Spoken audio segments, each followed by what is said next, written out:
good, y'all? Welcome to the Unruly Talk Show. It's your girl, DJ Drea. I'm here with the one and only Sexton. I love that. That was like, you've been practicing that, huh? Yeah. that was off the dome. I like it. So just jumping straight in.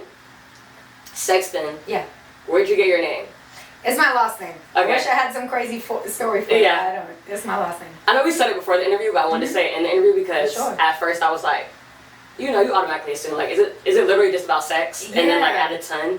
You know what the crazy thing, we were talking quickly about being a girl in the game. Yeah. A lot of people were trying to encourage me to up my sex. And I was like, you want the sex? It's in my name. So I kind of just like, that's hard. Spun off that was, people nickname me Sexton because it's my last name. And I was like, you know what, it works. It's controversial. Yeah, I like that. So, moving on, Australia. Yeah. What was that? what was growing up in Australia like? You want to know about the kangaroos fighting? Girl, why are you reading my mind? Don't ever do that. I was like, do I cut straight to the kangaroos? You're like, what is that like? It's so funny to me because I meet people here. I just had a conversation with someone that, I feel like people go through a lot worse, in certain upbringings, and they'll be like, man, those kangaroos, they're scary. I'm like, pretty sure you've been through worse, bro. Like, the kangaroos are really... Why are you worried about the kangaroos? They're like deer, okay? So, when you see, I've seen a couple deer in Atlanta, and you kind of they're running away. That's what kangaroos do. That's what's so crazy to me when I see these videos online, because I've never, and myself, or heard of anybody getting into any kind of altercation, with a kangaroo. Violent kangaroo. No. But so that's fake news? They can kill you. Yeah, like they're brawling. That's what I'm like, what do you mean? They can kill you very fast. Yeah. So they use their tail as balance. This is I'm not an animal expert, but this is what I know. Yeah. That supposedly they use their tail, they get back on their tail as like a pole of balance, and they get their feet and their claws and they just rip your guts out like in seconds. And that's how, if they wanted to kill you, that's how they would kill you. But I never seen it, never heard of nobody dying from a kangaroo. You just knew that crazy fun fact. Yeah, except for yesterday. Did you see they're trying to say a guy might have died from a kangaroo in Florida, but they're trying to... Oh, is kangaroos in Florida now? Girl, who knows? I've seen one running through Detroit. What? People have been getting big kangaroos right here? Yeah. I actually caught one in a video. My song Sexton. Yeah. I found one in LA. A baby kangaroo, and I put it in the video. Because I was like, what better, like, different flex than a little baby kangaroo? No. Kangaroos are cool. I mean, not only kangaroos though, honestly. The bug, it's a lot of things in Australia that are like, I'm intrigued but also like a little nervous. Yeah. The worst thing for me growing up in Australia when it comes to like the nature, two things. Yeah. Big ass spiders. I was gonna say it. They're called huntsman spiders. Yeah. And I grew up in a really old house. It was like from 1912. So when you got the old houses, they got like the wood. They're normally built out of wood, and there's the cracks where they can get through. Yeah. And in the summertime when it gets hot, they come through the cracks and they're in your home. So I'd be like 6 years old. My school's at the end of my street, so I could just walk home. Like I was with my friends. And I would come home before everybody else, and I'd like walk into the kitchen and just see it there, just in the corner. And I'm like, nope, not going in here. I'm not hungry. I'm good. Like, go to the other end of the house and just wait for someone to come get it. So they were scary, and they jump, but they don't bite you. That's the thing. Oh, they don't bite? No. I didn't know that. Don't bite.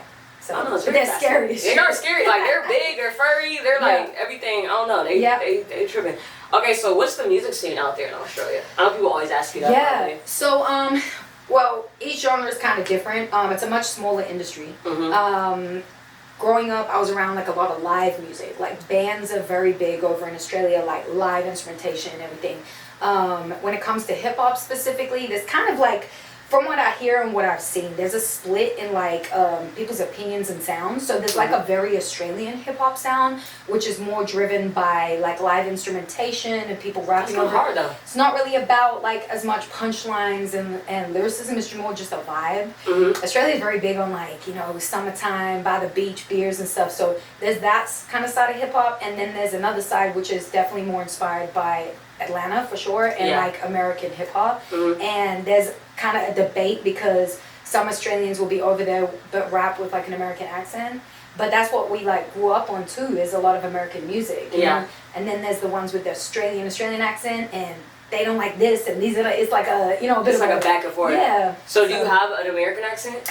You know what? Like I think it's a melting pot right now. Well, some people would say right now I have an American accent. Really? So yeah, my parents don't. They know me out of everyone. Obviously, they birthed me. They're like, you can still hear it, but sometimes I get into the, like, I'll do an interview with someone in Australia from here. Yeah. They're like, oh, you lost your accent, but it's still there. It's definitely there. Yeah, it's just a mix. Yeah. But you can get, like, really Australian accents like this. Yeah. I never spoke like that. Okay. Anyway, That was never me. It was never me. So I don't know what to tell you.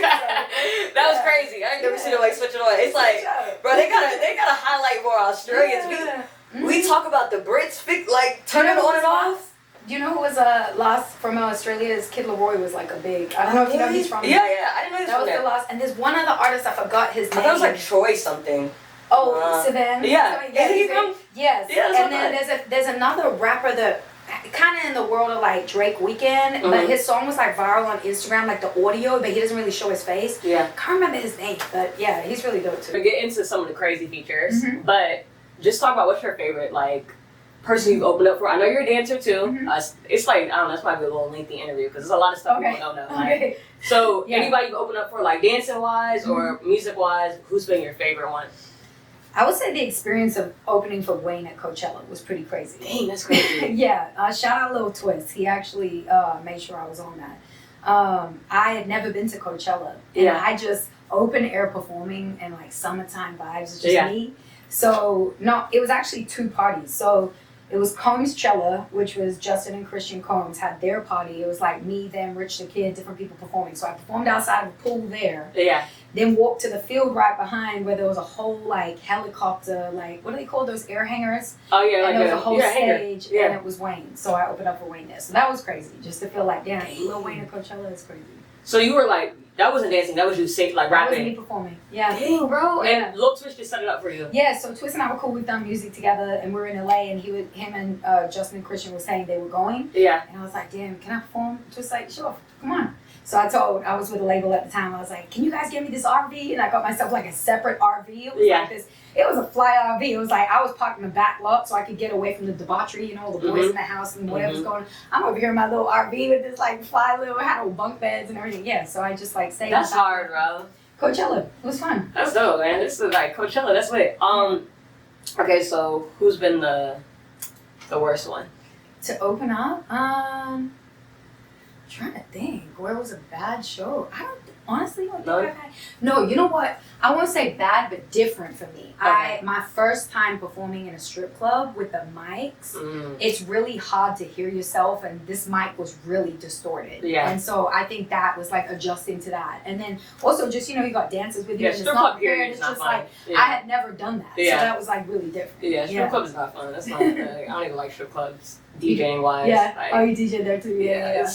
The energy, it's a lot of energies there, and like, it's a lot. You gotta You're be a big prepared. energy person? Yeah, like I'm reading everything. You know what I'm saying? So I'm like, whoa, y'all is getting intense in here. Like I once had two girls almost fist fight over me. They were in a relationship, and I guess her girl felt like she was flirting with me. This was when I first touched down in Atlanta and started going around to all the clubs. Damn. It was funny. They were like legit about to fight. I was like, it's okay, guys. I don't want neither one of you. It's okay. I'm not like that. Yeah, I'm breaking up relationships here. It's okay. Dang, that's crazy. Yeah. Okay, so you speaking earlier too. You know, Gemini, Aquarius, whole lot of air sign energy. How does that, you know, interfere with your music? Yeah, I think it's a plus. For me, I enjoy tapping into both sides. Yeah. So it's funny when people might be like, oh, like if they've met me in the industry, they might be like, that's not you. And it's like, no, you've just seen this side. I mean, right. There's two sides. Like I'm always the same consistent human as a person, right? But there's a softer side and a more aggressive side. Of course. And it's more open and more cut off and blunt. Yeah. And so musically, I feel like those two sides play, whether I'm singing on something like my song Space, or whether I'm rapping on something more aggressive, like my song My Pain. So it's like, you know, I get to play with both of those like energies that come through. But I definitely like, coming from Australia, star signs, horoscopes weren't big there. So when I came to America, I was like, what are you? I'm like, whoa, this is big out here. Yeah. So I don't know much about the other signs, but what I've learned about Geminis is people seem to love us or hate us. Yeah. But when I started looking up the artists that are Geminis, I was like, oh, I get it. Like the Tupac, me and Tupac. I'm June 16, he's June 16. Yeah. Kanye. Lauren, Andre. And when I see those type of artists and how they stood for something and they were vocal, I was like, yeah, I connect. Yeah, I can align. I connect with that part. Yeah. So I get it. Yeah. You know I think it is dope that people should like look up their star sign and like you said, know who Yeah. where you can kind of fit in at, and you know, compatibility. Yeah, like it works out. It does make sense. But also looking to the moon signs, a lot of the signs. It gets deep. Yeah. And also like, bro, people are people, bro. Like, relax sometimes. Yeah. Like, it's really not that deep, bro. Like, there's a little bit of gray area. Yeah, like just relax. Like, see if the person's a good person. Like, no, I don't like it because they're Gemini. People are like, oh God. I'm like, bro, you haven't even I said hi. Like, damn, you trying to get a chance. I didn't even bring that side out of me yet. I know. Now I gotta bring it out. Okay, so you talk about men in the industry. Mm-hmm. What has been your experience with the men in the industry? The good and the bad. I hold on to, and I'm so grateful for the men that have truly tried to put me in position, open doors, support me, protect me, do whatever they could, just be pure and real. And even when it comes to that, there's twofold there with like male artists. I've experienced male artists that run off ego and want to make sure they outshine me all the time, or like, you know, kind of give me a moment and then take it back and whatever. Then there's a male artist that are like, shit, you want to go on the song first? Go ahead. Yeah. So there's that. But man, it's more been, it actually is across the board. There's been some horrible, like really, really horrible times. When I first got to LA, very green. I was in a studio late at night with a bunch of people in a party, and somebody tried to actually sexually assault me. And fortunately, I had a jumpsuit on that saved me, but he pinned me down, and like it was this whole thing. And I got out of there, thankfully. Thank God. But I experienced a little bit. But I got out and definitely woke up at that moment to the industry. You always hear stories, but until you really get in it, you're like, oh, this is a beast. So that was kind of the first step. But from there, man, it's been years of like, you know, you do one wrong thing, but the wrong not even be anything. It's just to the male ego that person's dealing with. Like, they'll try to shut doors. They'll try to say things about you that aren't true. They'll flip stories. They'll take information and switch it. It got to a point where I didn't know how to move. Like, I started getting paralyzed because I felt like I couldn't do the right thing, you know. Had men threaten me, screaming down my phone, threatening to do things to me, try to get me jumped at shows. Like, I've been through hell. You try to get jumped at shows? I was a female in this game by myself from a foreign country. Right. You know, I tried different teams, but it's not till now that I have a solid manager, and, you know, I've been going through defending myself in the wild, basically. Yeah. And men took advantage of knowing I was by myself. And there were men that wanted to protect me, but that would take it to a whole other level that I didn't feel was necessary. I believe karma will come around. Yeah. And I just learned and tightened up very quick. Yeah. Just learn a lot. So why didn't you ever, shout out to Ruben though, that's my guy, I rock with Ruben. Like, real one, day one. For real. He really is a really solid man in this industry, like, straight up. Man, done more for me in a short time than people have in a long time. No, for real, like, he's super solid. But why had, like, you said you've worked with a lot of men. What has been your experience with the women? Like, did you never just, because I'm big on, like, like I said, my whole thing is her DJ. I'm really big on, like, the female camaraderie. Did it just not pan out for you in a way that you, like, you weren't vibing with a lot of women in it? You talking about on the business side or artists? Well, both. We'll start with business and then move to the artists. Business, I've never had any female manager or situation where that came to the table. Honestly, it's always been men approaching me on the business end. I've dealt with females that's been fine, like on the corporate end and like DJs, all that. I'm good with the females. On a collaborative end, I always wait for people to come to me. So there's been times where like, for example, a DJ out here, sorry, not a DJ, ATL Top 20 did like a collaboration with like me, Sukiana, a bunch of girls were on it. How was that? Like, man, it was all of us submitting our piece and then he just put it together. So there's been moments like that were random with girls. There were other songs that were about to happen but didn't for whatever reason. It's never been that I've not tried to collaborate with females. It's just every feature I've done has come to me, pretty much. So I never reached out to them, and girls just haven't approached me. So I don't know. Is there any of them you want to work with? Any females? Yeah. For sure. There's a lot of females I want to work with, but to me, it's again that thing where it's like I like to see people's energy. First, I agree. You know? Even with the males. Even with the males, I want a good vibe. Like we go through so much shit in this industry as it is. So can I cuss? Yeah. Okay. You good. We go through so much shit as it is. I want to enjoy the creative process. You know? So absolutely. Okay, that's just that makes sense. I rock with that. I think it is, like you said, it's a lot about energy, and I think a lot of that could just be people are intimidated too. Like, you know what I'm saying? They're like, oh no, like, but you're really chill, and that's why I love doing the interviews with people, because it's like people go so much off of Instagram or whatever they see, or like, you know, like it's like, bro, real artist, real person, like, you know what I'm saying? It's like, man, vibe out, y'all make some dope music, for sure. Like, that's why I think the styles will align when it will. And I actually just said this to my boy. I was like, I want to collaborate with more females, but it just, you know, I will say I am more inspired by male music than females because I there's a lot of stuff girls do that I don't personally connect with, but there are some females that I really think adore, so we'll get there when it's time. But I think that's also, like you saying that also is a lane for where, like you just said, it's a lot of things that you don't really align with, right? But it's a lot of women like saying, me too, like it's a lot of things, like I'm not chasing every dude down for a bag, like that ain't me. Yeah. But you know what I'm saying, you having your own unique story is what's gonna draw those other fans as like, for sure. Like, I don't align with that. Yeah, and I think part of that for anyone watching, a lot of people don't know, a lot of these hits are written by men, So it's like, when an artist gets in position, it's like, oh, here's the formula, all right, these writers are gonna do it, and then so you got the same writers writing for a lot of people, so it's like, it's the same, some of the stuff is sounding the same, Yeah. So that's why I really try to push my pen, and like, I'm not saying I want to collaborate with people I have, but, as far as I can do it by myself, like, and I'm inspired to do it by myself, I want to. Yeah. That's dope that you're all about writing it yourself, because like you said, it's a lot of ghost writers are out here, y'all have no idea, they are outside. Also, the raw tattoo, break it down for us, what does it mean? I honestly don't even remember the moment that I was in Miami and like, did it hurt? I was semi-lit. No, honestly, everyone thinks the neck hurts. I want to get it. No, I have a tattoo right here. That one hurt? Yes, anything the on inside right here hurt. When I got mine, when he was here, it felt like he was like over here. Yeah, that was. It's weird how your nerves are like, you have any here? Nah. Because this one hurt so bad, I said I got to take a break for a little bit. Then don't do here. He was on the first letter and I was like, are we done? Really? Oh my God. The neck is just weird because you have to lie a certain way, and then when you get up after an hour, your head is like all the blood's like rush. So no, it was more that. But I wanted to get the hand is not that bad. No, people always think the hand is bad. I'm like, it's just a little sore. Yeah, I got my leg like no.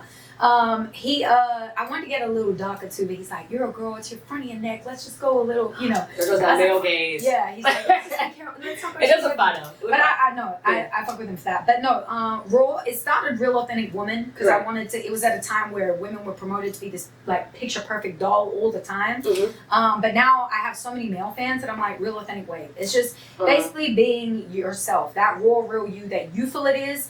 Being a white girl in hip hop and in the music game from a foreign country, I've come with a lot of like hate and opinions and, people trying to stereotype me, prejudice, all that shit. So I think I'm like a walking example of someone that doesn't care and is just going to keep showing up as the me I believe I am, no matter what people try to project onto me.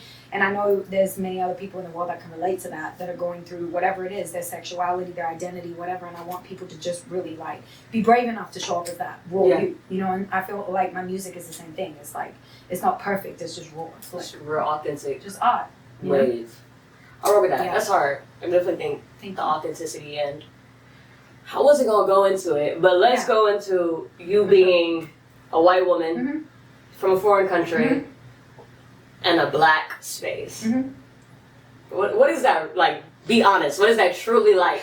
No filter. Get unruly with it. I think at the beginning when I blew up with a hit song called Space with TK Kravitz. And shout out to TK, you from out here, from Atlanta. So at first it was like, I was supported and that blew up. And then from that moment on, I think I wasn't ready for the hot seat. So I always tried to play perfect. I would not speak my mind all the way. I would overthink everything I would do just to make sure that I didn't make any mistakes. But I think life is about mistakes too. So if I ever do anything that unfortunately offends someone, if I had good intention, then you know what I mean? It's like I can only just try to be a good person. Yeah. So it's been absolutely a challenge because, there's someone that's come before me as well that used to get brought up a lot in meetings. It doesn't anymore. Yeah. And her. Where's she from? Is she from Australia? Yeah. We didn't even talk about her when we first started. Why you didn't bring her up? I really forgot all about sis. I was just talking about like the last artist that came out of Australia. Yeah. So my thing is like, I just feel like everyone has their own story. Yeah. And so as soon as I walk into a meeting, like her name would be brought up, but it's like, that's like saying like Chief Keef and Kanye are both from Chicago, so they're the same artist. Right. Meanwhile, me and her are from like the opposite sides of countries, let alone we're on a journey. It's like comparing you to me. It's like, it's not it. Yeah. So yeah, in summary, I think it's been a challenge. I think, I can definitely feel, like you said, with energies when I walk in a room, I can tell who doesn't fuck with me just because. Yeah. And I just feel people's energy and I just go where the love's at. At the end of the day, again, it goes back to being raw. Like, this is who I am. If people don't like it, okay. You don't go to every restaurant and like every restaurant or whatever, but I think over the last couple of years, I've, gone through all of that to now be comfortable in my skin completely. And like, I'm just doing me. And if people like it, they do. If they don't, okay. Yeah, I rock with that. Man, I really forgot about Shorty. I don't know. I really stood in awe because that was crazy. But your sound is so unique and like different. And like the fact that you write everything. And I can tell you write everything because I was listening to the freestyle you just dropped, and you was like even talking about being a white girl, and you're like, I'm a white girl, something, but I won't say never. And then the way she wordplayed on that joint, I'm finna like include it in here. It was so hard. I was like, damn. I feel like I had to work double as hard to prove that I'm like really authentic. I've really studied rap. Like I studied the GOATs, and I think people just felt like, one that when my first song blew up, people thought a man wrote it, and people often feel like people are writing my raps. No, it's me working my ass off to be good. You know? So you're right at that. So who are some people you studied? Nikki. Okay. That's all she has to say. Yeah. We're done. That's it. It's Nikki, the boss.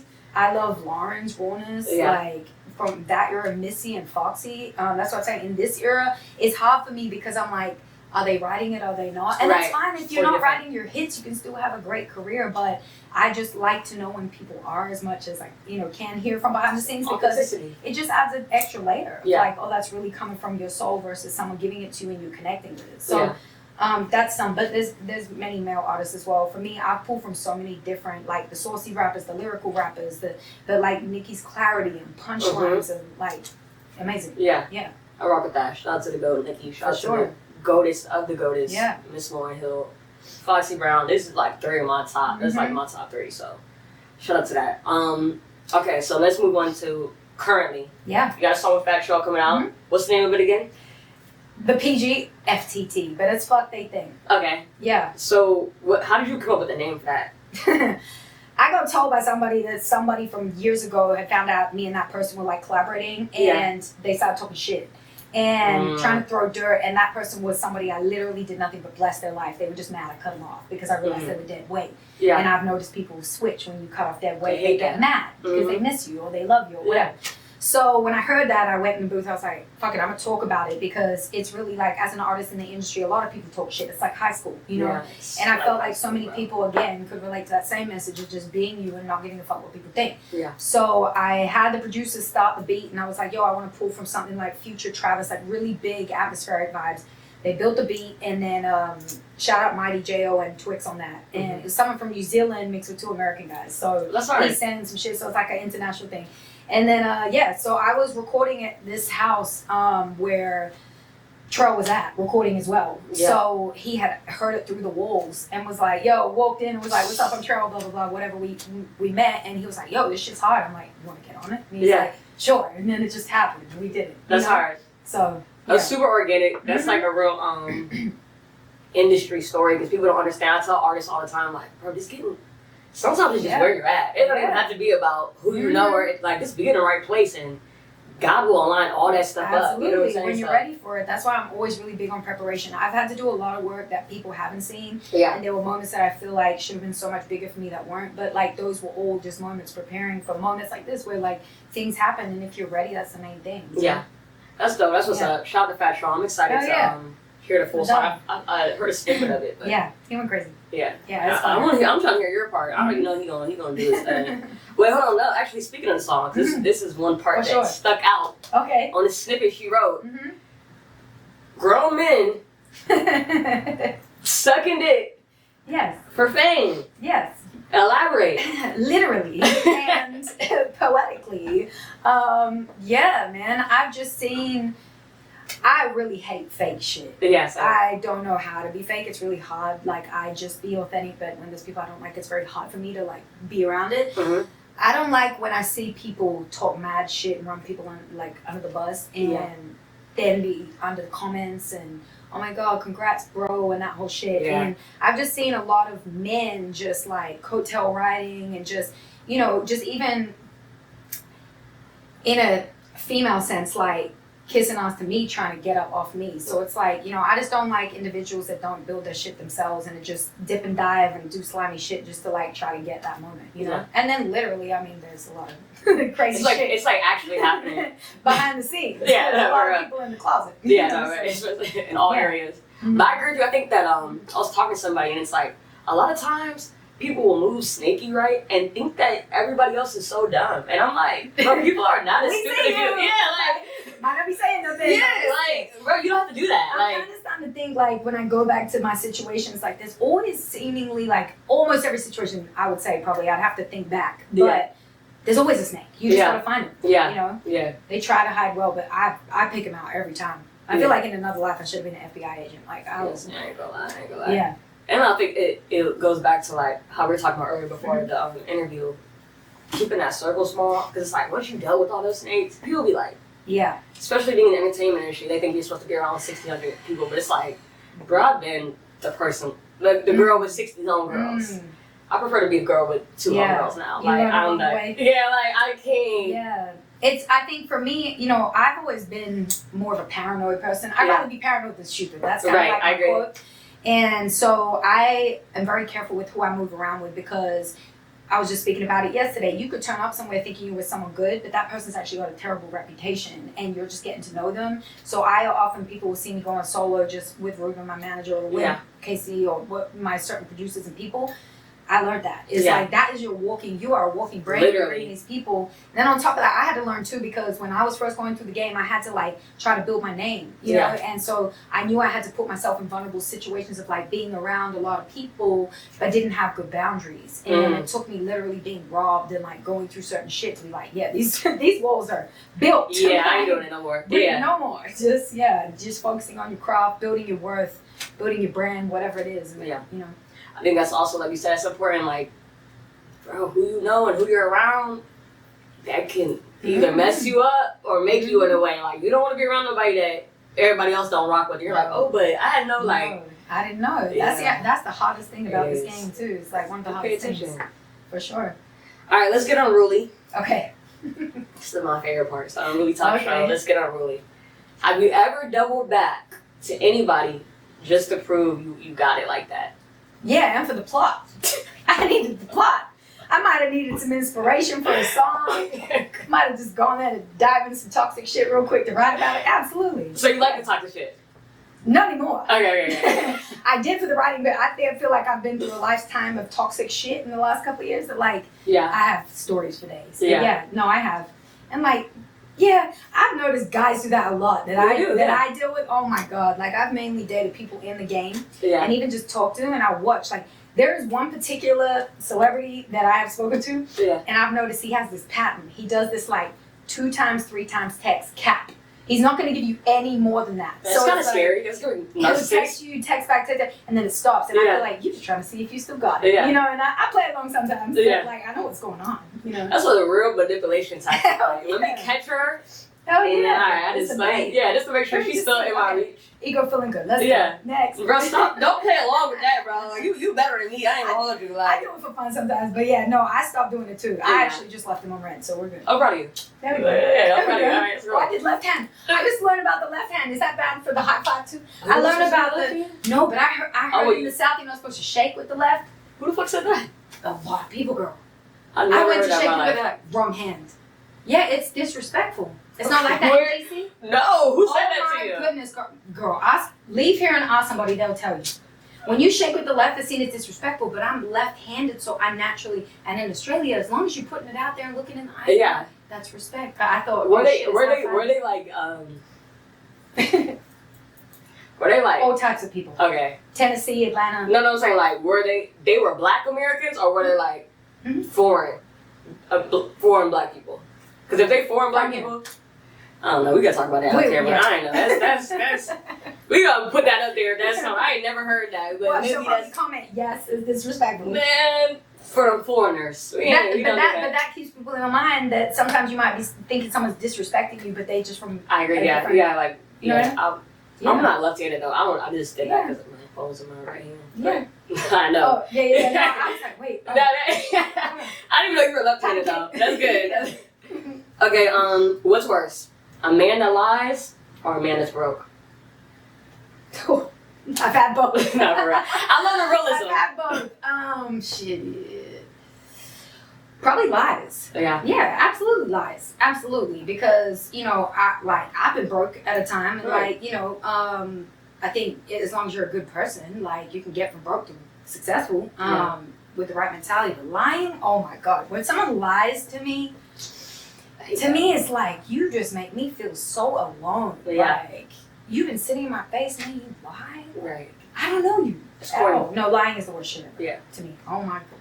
I'm happy you admitted the, you've been broke and you dated broke guys, because I mean, every some people, they're like, I ain't never been with no broke dude. And I'm like, girl. Listen, I have helped a broke dude get on his feet and have a successful career, okay? Yeah. And he switched up. Yeah. And I will say, when you help somebody, male or female, if you help somebody financially, just know every time you're putting money in their pocket, you don't really know what they're there for. Yeah, and you won't know until you take what they need away. Yeah. So that you can see what they're really about. Yeah. And I saw what he was about.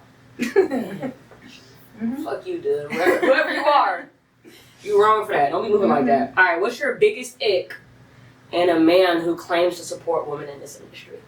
Well, I was thinking about fashion straight away before you finished. Oh, really? There's a fashion thing? When you said fashion? No, I was just thinking, yeah, there is an ick. But what were we saying? Okay, we'll get into the fashion ick. She was like, I really got fashion ick stuff. I got icks. Okay. As far as a man in the industry that says they support women, what's your biggest ick? Like, if they say they support women, but they do something that's like icky, like you can't support women and do X, Y, Z.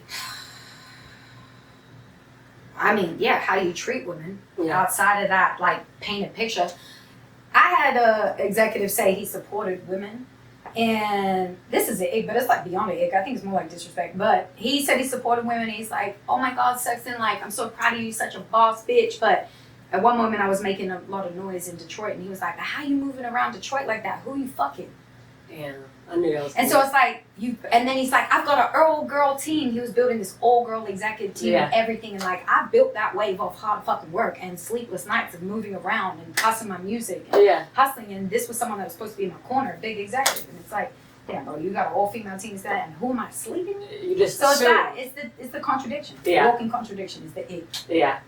Facts. They always say, they always think it's a man behind the woman doing something. So it's really just us, bro. Like, putting hard work. Yeah, it's plenty of women that have fucked men and have gone nowhere. So for that's sure. Not, like, that's why I was like, damn. I'm like, damn, girl, these girls, whoever did, you did a good job. Because I feel like, how do you know? Like, how do you know that if I sleep with this dude, he's actually gonna do something? Yeah. Like, what if I sleep with him and don't? Then I gotta face these demons? I don't know. I could never do it. I mean, bring up the Diddy thing. That's what Cassie doing with. She said she's supposed to put out 10 albums. It's crazy interesting. You get what I want, you know? You really gotta be careful. Okay, so what's the fashion ick that you wanted to? 3/4 pants. What? When I see guys in the street with like 3/4 pants. Yeah. Like, you don't like it? And Crocs. Why is that the new thing? Oh, damn. I almost wore my Crocs now if I bitch you. They don't bother me. They're just not my thing. Like, if I saw her doing it, like, if you wore Crocs as a man, like, put it with some sweats or something. Like, I don't know about Crocs. I mean, or like I'm not wearing Crocs. But for them to like work out in. It wouldn't like in the house. I'm saying this, but I'm honestly somebody that like, I'm not gonna not talk to somebody because they got maybe the I won't say you're not, because that's 3/4 pants to me is crazy. But I gotta see them. But I was just thinking about guys that I've seen like outside of gyms or in gyms, and they'll like kind of scrunch up their pants and have it kind of 3/4. Yeah, I've seen that. Just down or up. Yeah, like, just they don't know. Like, I don't know. It just. I'm a visual person. Like, I kind of have like a visual OCD. So like, to me, it's like my shoes. See how they're like light color with my shades. Like, I try to everything's yeah. And when I see the 3/4 pants, it's like I just want to like pull them down. Yeah, it's more visual. So is as a fashion dude an inquiry, or you want to do that's like? No, I like guys to dress. Okay. I like guys to dress. Every guy that I've like really dated, is dressed. At least like if they can't dress, I would help them dress. Like, I like fashion, so I would just keep their style simple. Like, I'd probably take them straight to Zara or something. And just like keep it simple. You know? So like I'm saying, you like the guys that just simply can put it on, or you like the guys that's like like I got my little man bag, I got my. I like experimental shit. Okay, I do. Right, she's with it. She really that's like, that Gemini my ex used to paint his nails. Like he would do that. He was a masculine dude, but like there were times he'd do the black shit. You know, he's a art. So it's like, you know, I like people that explore. I don't know. I feel like, man, I just wish the world was more open-minded generally. Like I just see life as art, and I just like everything's fun to explore with. But I mean, each their own. If you don't like it, you know. But I like people that experiment. Yeah, it's like don't box anything in. All right, Sexton, man, this is a great interview. Honestly, we gotta do a part 2. We gotta get you on Trapping from the Basement. New song dropping. Yes. Tomorrow. FTT. Keeping it PG. Keeping it PG. We're gonna drop the link. Where we follow you at? Yes, SEXTON, all streaming platforms, social media, everywhere. Everywhere, man. Listen, I'm gonna bring her back again. Get more unruly. Yes, it was a pleasure. Thank you so much, sis. Until next time, it's your girl DJ Drea. It's Unruly Talk Show. We out. Unruly Talk.